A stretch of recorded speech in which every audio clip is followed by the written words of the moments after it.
Day 20 of 21 days பொது Tamil consistency சேலஞ்சில் இன்னைக்கு நான் படித்த 5 டாஸ்க்கை பற்றி பார்ப்போம்.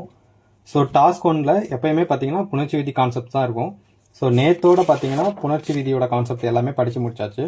ஸோ அதனால் இன்னைக்கு டாஸ்க் 1ல் நம்ம என்ன பார்க்க போகிறோன்னா, ப்ரீவியஸாக நடந்த எக்ஸாமில் ரிஃப்ளெக்ட் ஆன ஃபியூ கிராமர் டாபிக்ஸை பற்றி பார்க்க போகிறோம். ஸோ அது எல்லாம் என்னென்னு பார்த்தீங்கன்னா, மெய் மயக்கம், வலு வாலா வலு அமைதி டாபிக், அதுக்கப்புறம் மூவகை மொழிகள்.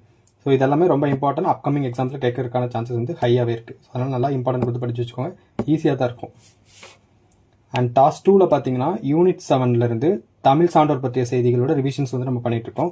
ஸோ அது வந்து இன்றைக்கி கம்ப்ளீட் ஆகிடும். ஸோ இந்த 3 டாபிக் படிச்சிங்கன்னா இன்றைக்கி முடிஞ்சிடும். ஸோ டாபிக்ஸ் என்னென்னு பார்த்தீங்கன்னா, பட்டுக்கோட்டை கல்யாண சுந்தரம், டி.கே. சிதம்பரனார், அதுக்கப்புறம் காயிதே மிலாத். இந்த 3 பேர் பற்றி இன்றைக்கி படிச்சிங்கன்னா இந்த தமிழ் சான்றோர் பற்றிய செய்திகளை வந்து இன்றைக்கோட கம்ப்ளீட் ஆகிடும். ரிவிஷன் சொல்கிறேன். அண்ட் டாஸ்க் 3ல் திருக்குறள் டாப்பிக்கில் நட்பாராய்தல் அதிகாரம்லேருந்து கடைசி 5 திருக்குறள் படிச்சுட்டு இந்த நட்பாராய்தல் அதிகாரமாக கம்ப்ளீட்டாக ரிவிஷன் பண்ணிடுங்க. அண்ட் டாஸ்க் 4ல் யூனிட் 6லேருந்து பிறமொழி சொற்களுக்கு இணையான தமிழ் சொற்கள் அப்படின்னு ஒரு டாபிக் இருக்குது. ஸோ அதில் புக்கில் இருக்கக்கூடியதை இன்றைக்கி வந்து படிச்சுக்கோங்க.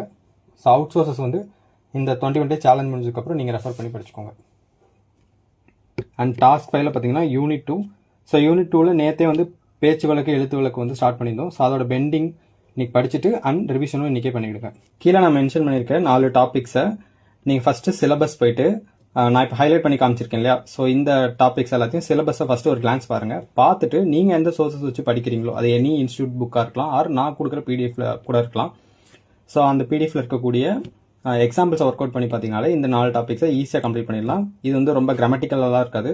ஸோ நம்மளோட இன்ஸ்டிங்க்டை வச்சு ஆன்சர் பண்ணுற மாதிரி தான் இருக்கும். சின்ன சின்ன நுணுக்கங்கள் மட்டும் தெரிஞ்சாலே போதும். ஸோ அதுக்கு வந்து நீங்கள் யூடியூப் சேனல் பார்த்துட்டு நீங்கள் ஒரு ஐடியா மாதிரி நோட் பண்ணி வச்சிட்டிங்கனாலே இந்த 4 டாபிக்ஸ் வந்து நீங்கள் ஈஸியாக ஹேண்டில் பண்ணிடலாம். So good luck to your challenge. Thank you.